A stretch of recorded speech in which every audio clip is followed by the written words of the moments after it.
आज मेरे घर में हर तरफ अफरा तफरी मची हुई थी। घर वालों के साथ साथ मेहमान भी परेशान थे। हर कोई अपनी अपनी राय दे रहे थे। मैं कोने में गुमसुम और शांत बैठी थी। मुझे कुछ समझ नहीं आ रहा था, आखिर यह सब कुछ हमारे साथ ही होना था। आज ही तो मेरी शादी हुई थी।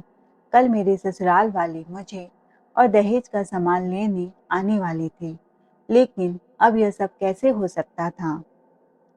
क्या वह मुझे बिना दहेज के अपनाएंगे, मेरी विदाई कराकर अपने साथ डोली में लेकर जाएंगे? सब असंभव लग रहा था। यह सवाल बार बार मेरे दिमाग में आ रहा था, जिनके जवाब मैं ढूंढ नहीं पा रही थी।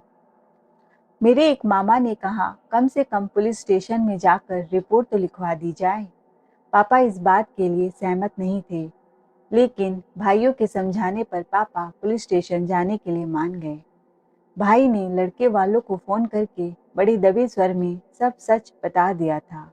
वह लोग भी अपने घर से यहाँ निकल कर आने वाले थे। मेरे भाई ने कहा, जब तक वह लोग यहाँ पहुँचते हैं, हम पुलिस स्टेशन जाकर रिपोर्ट लिखवा कर आ जाते हैं। इधर पापा और भाई पुलिस स्टेशन चले गए।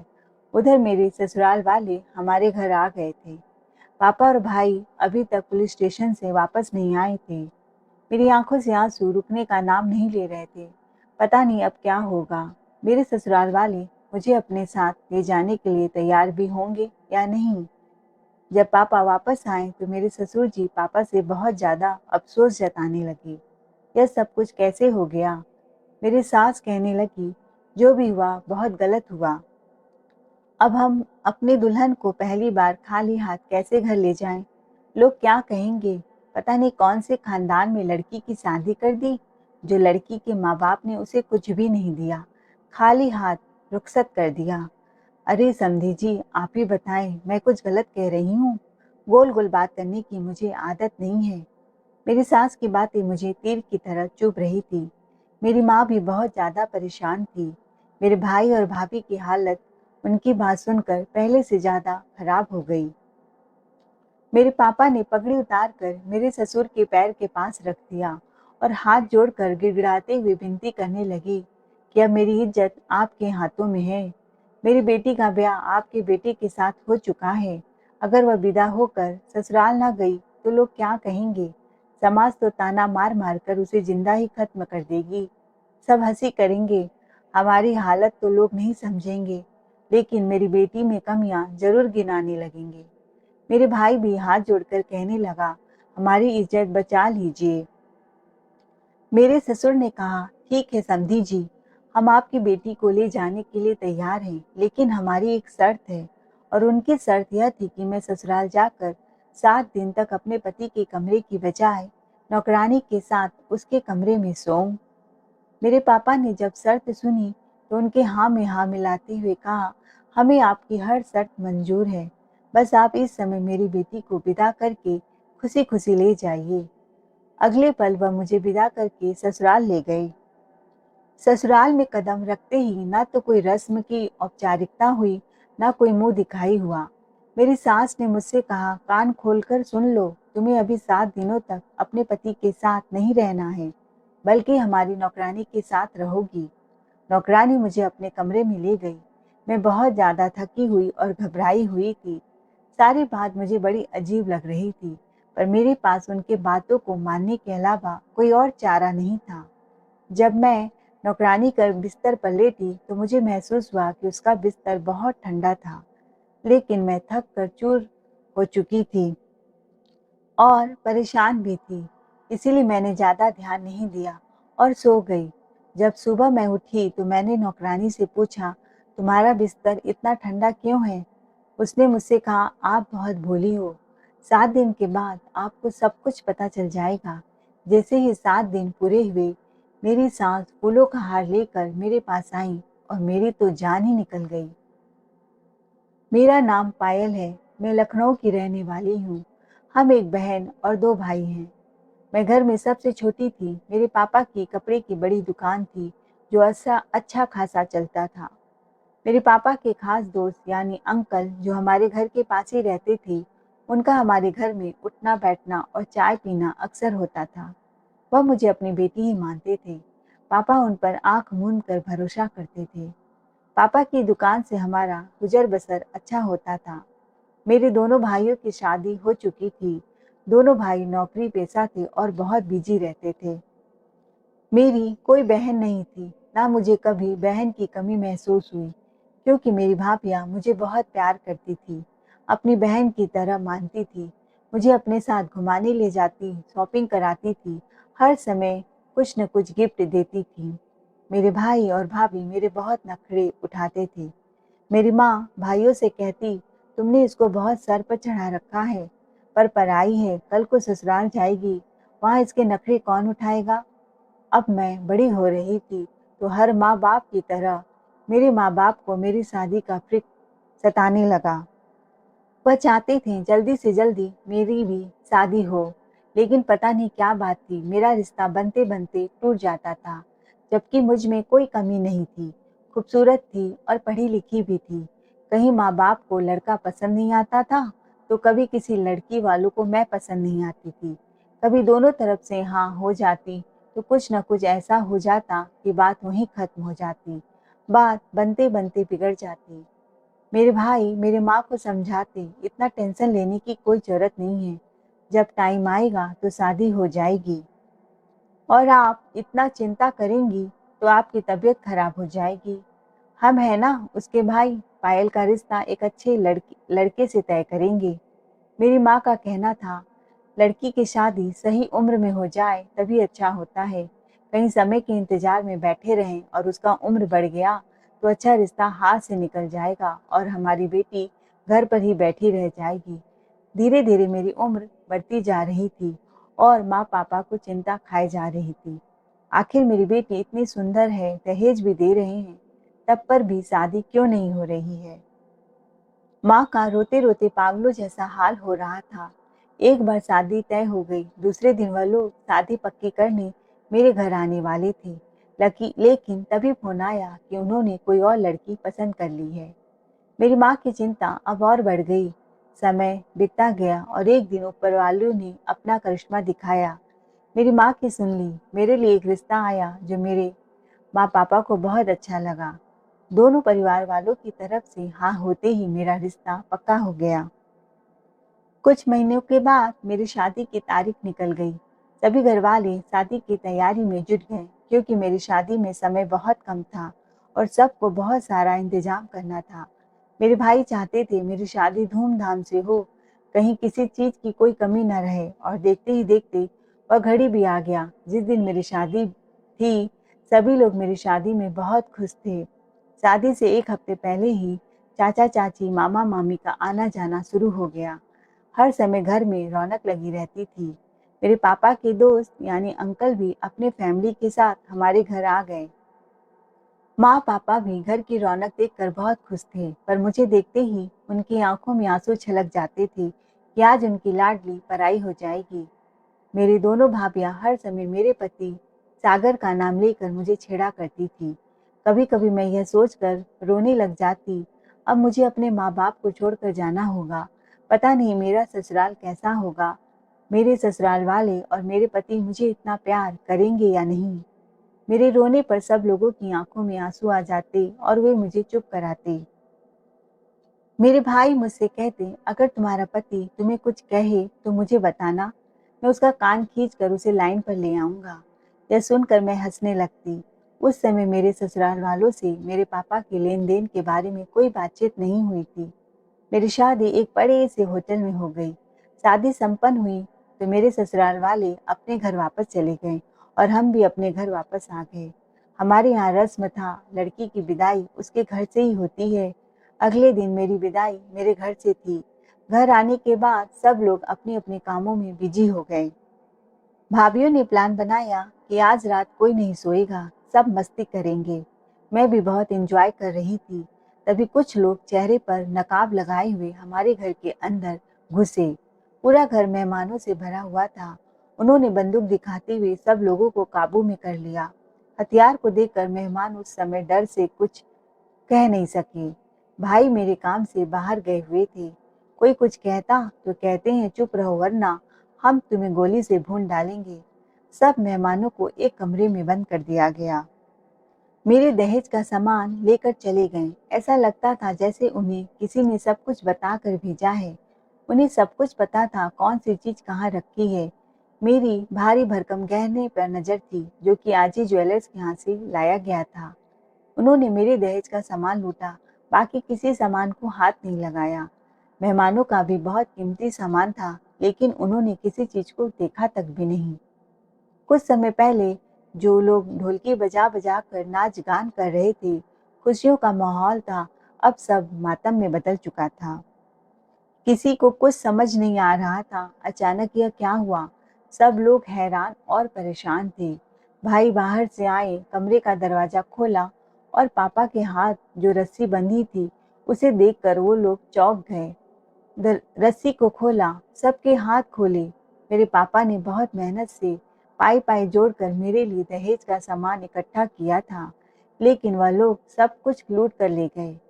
पापा तो पत्थर बनकर एक जगह जम गए थे। इसी वजह से उनके मुंह से एक शब्द भी नहीं निकला। सबका रो रो कर बुरा हाल था। मेहमान भी यह सब देखकर घबरा गए थे। फिर मेरे मामा ने कहा पुलिस स्टेशन में जाकर रिपोर्ट लिखवा दी जाए। पापा सदमे की वजह से हिल डुल नहीं पा रहे थे। भाई के समझाने पर पुलिस स्टेशन गए। भाई ने मेरे ससुराल वालों को फोन पर सब कुछ बता दिया। उनका कहना था हम पहले ही उन्हें सारी बातें बता देते हैं ताकि कल जब लोग तुम्हें लेने आए तो उन्हें सब कुछ पता हो जाए। मेरे ससुराल वाले मेरे घर आ गए थे। मेरे ससुर भी पापा से कहने लगे मैं आपका दुख समझता हूँ, लेकिन दुनियादारी भी तो निभानी पड़ती है। किस किस को समझाते रहेंगे और कौन यकीन करेगा कि शादी से एक रात पहले ही दुल्हन के घर में डकैती हो गई। सब तो यही सोचेंगे ना कि हम झूठ बोल रहे हैं। मेरे पापा ने उनके आगे हाथ जोड़कर उनसे कहा अब मेरी इज्जत आपके हाथ में है। अगर मेरी बेटी अपने ससुराल ना गई, मेरी इज्जत मिट्टी में मिल जाएगी। लोग तो यही सोचेंगे कि मेरी बेटी में ही कोई कमी थी। पापा बहुत ज्यादा रो रहे थे। उनके पैरों में बैठ गए। मुझे अपने पापा की ऐसी हालत देखी नहीं जा रही थी। मुझे समझ नहीं आ रहा था मैं क्या करूं। मेरी सास ने कहा हम आपकी बेटी को लेकर जाने के लिए तैयार हैं, मगर मेरी एक शर्त है। अगर आप लोगों को मेरी शर्त मंजूर है तो मैं पूरी इज्जत के साथ आपकी बेटी को विदा करके ले जाऊंगी।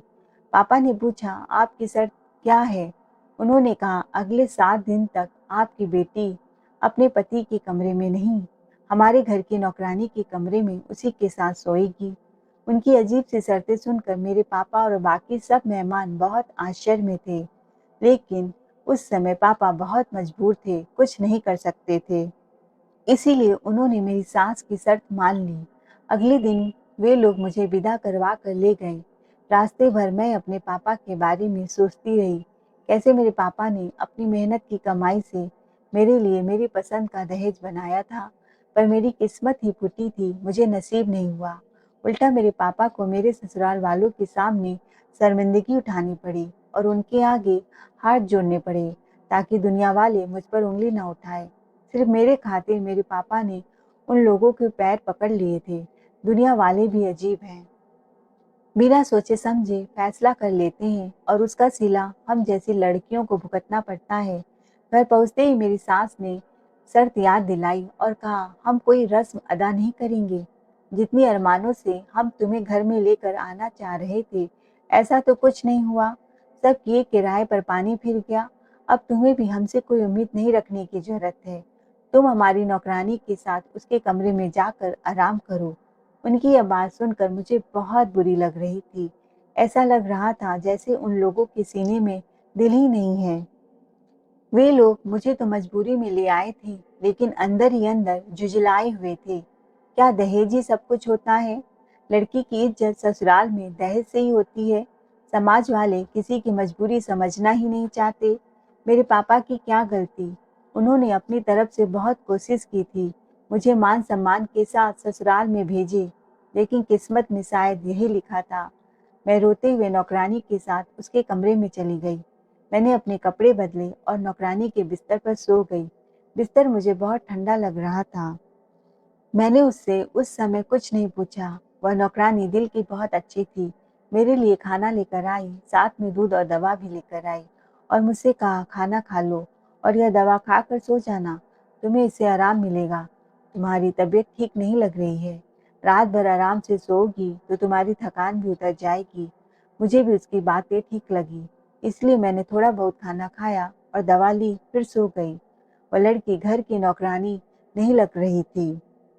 मैं बहुत ज़्यादा टेंशन में थी, इसीलिए मैंने उससे कुछ नहीं पूछा और सो गई। जब सुबह उठी तो मेरे लिए वह नाश्ता लेकर आई, तो मैंने उससे पूछा, तुम्हारा बिस्तर इतना ठंडा क्यों है? उसने कहा, तुम बहुत सीधी हो, 7 दिन पूरे होने दो, तुम्हें खुद ब खुद सब कुछ पता चल जाएगा। मुझे उसकी बात सुनकर बहुत हैरानी हुई। वह कहीं से भी नौकरानी नहीं लगती थी। उसके बोलने का ढंग, चलना-फिरना किसी भी तरह से नहीं लगता था कि वह इस घर की नौकरानी है। कपड़े भी अच्छे पहनी हुई थी। लेकिन मैंने इस बात को इग्नोर किया क्योंकि मैं तो अपनी परेशानी में खोई थी। मुझे तो जैसे-तैसे 7 दिन पूरे करने थे। 7 दिन तक मुझे एक कमरे में ही बंद रहना था। सब कुछ मेरे लिए बहुत ही मुश्किल था, लेकिन मैं बस यही सोचकर चुप बैठी थी कि केवल 7 दिन की तो बात है, उसके बाद मैं अपने पति के साथ रहूँगी। 7 दिनों के अंदर मेरा कोई हाल-चाल लेने मेरे घर से नहीं आया था। सास ने साफ-साफ मना कर दिया था, जब तक मैं कमरे में रहूँगी, मेरे घर से कोई नहीं आएगा। मुझे इस कमरे में घुटन महसूस हो रही थी। मेरी हालत खराब हो गई थी। मेरे ससुराल वाले तो मुझे इस कमरे में बंद कर भूल ही गए थे। किसी ने मुझसे आकर कुछ पूछा भी नहीं। बस एक नौकरानी थी जो मेरे पास खाना वगैरह लेकर आती थी और जब मैं उससे कुछ पूछती तो वह मुझे कुछ जवाब नहीं देती थी या फिर हँसकर टाल देती थी। उसकी हँसी में कुछ राज छिपा लगता था। मैं अपने घर में सबसे ज़्यादा हँसमुख थी, लेकिन जब से मैं यहाँ आई, हँसना ही भूल गई थी। चुपचाप इसी कमरे में पड़ी रहती थी। यहाँ तो मुझे कोई पूछने वाला ही नहीं था। सब लोग भूल गए थे। मुझे बहुत घुटन महसूस हो रही थी। एक बार तो मेरे मन में आया कि मैं इस नौकरानी से कहूँ कि मेरी सास को बुला दे और मैं उनसे विनती करूँ कि मुझे इस कमरे से बाहर जाने की इजाज़त दें। बस यह शर्त मुझे मंज़ूर नहीं है। बदले में आप मुझे घर वापस भेजना चाहती हैं तो भेज दें। मैं इनकी फालतू बकवास की शर्त मानने को तैयार नहीं हूँ। लेकिन फिर मुझे अपने माँ-बाप का ख़्याल आ जाता कि वह मेरी शादी के लिए कितना कष्ट उठाए हैं, क्या कुछ नहीं झेला है। मेरे ससुर के पैर पर गिर पड़े थे पापा, तब जाकर यह लोग मुझे अपने घर लाने को राज़ी हो गए थे। अगर मैं अपने घर वापस चली जाऊँगी, तो उनके दिल पर क्या गुज़रेगी। अपने माँ-पापा का सोच कर ही मैंने यहीं पड़े रहने का फ़ैसला किया और सोच लिया था, जैसे भी हो 7 दिन यहाँ गुज़ारना है।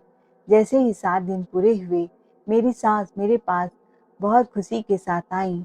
उन्होंने मेरे गले में फूलों का हार पहनाया और आरती उतारने लगी।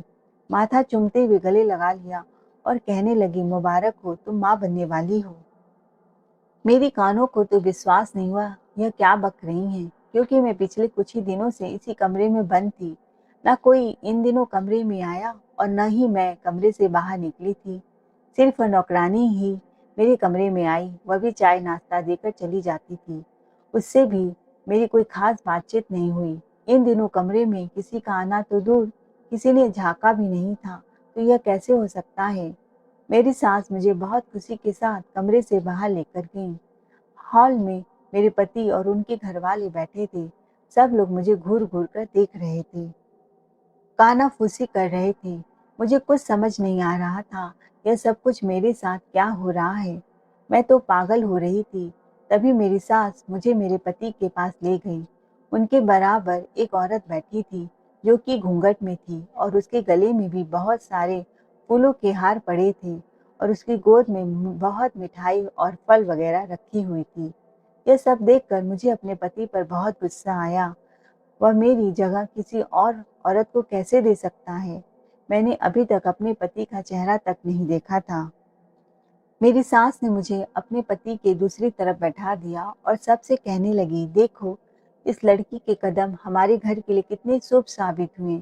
जैसे ही मैंने इस घर में कदम रखा, मेरे पति जो इतने सालों से बच्चों के लिए तड़प रहे थे, उनको बच्चे का सुख मिल गया था। मुझे अपनी सास की बातें बिल्कुल भी समझ नहीं आ रही थी। यह सब सोचकर मेरा सर चकरा रहा था। तभी मेरी सास ने उस औरत का घूंघट उठाया जो मेरे पति के पास बैठी थी।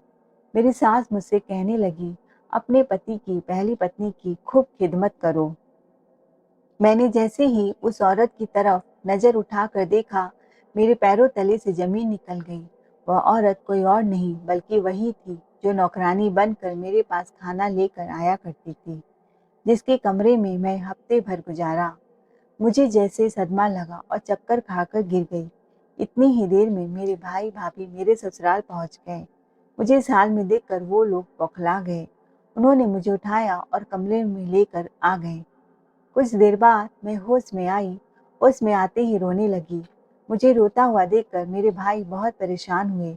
मुझसे पूछने लगे, आखिर तुम इस तरह क्यों रोई जा रही हो? लेकिन मुझे उसने कुछ बताया नहीं जा रहा था। मेरे मुंह में तो जैसे शब्द जम ही गए थे। और मुझे बार बार पूछने लगे, क्या हुआ बताओ तो सही, बस रोए जा रही हो? किसी ने तुम्हें कुछ कहा? बोलो बेटा। इस पर मेरी सास झट से बोली कि 7 दिन से कमरे में बंद थी ना, शायद इसी कारण से रो रही है। मैं हैरत से उनकी सूरत देखने लगी कि वह मेरे भैया से झूठ बोल रही थी। मैंने भैया भाभी को सब सच बता दिया। इन्होंने झूठ बोलकर अपने बेटे की शादी मुझसे करवाई है। इनका बेटा तो पहले से ही शादीशुदा है।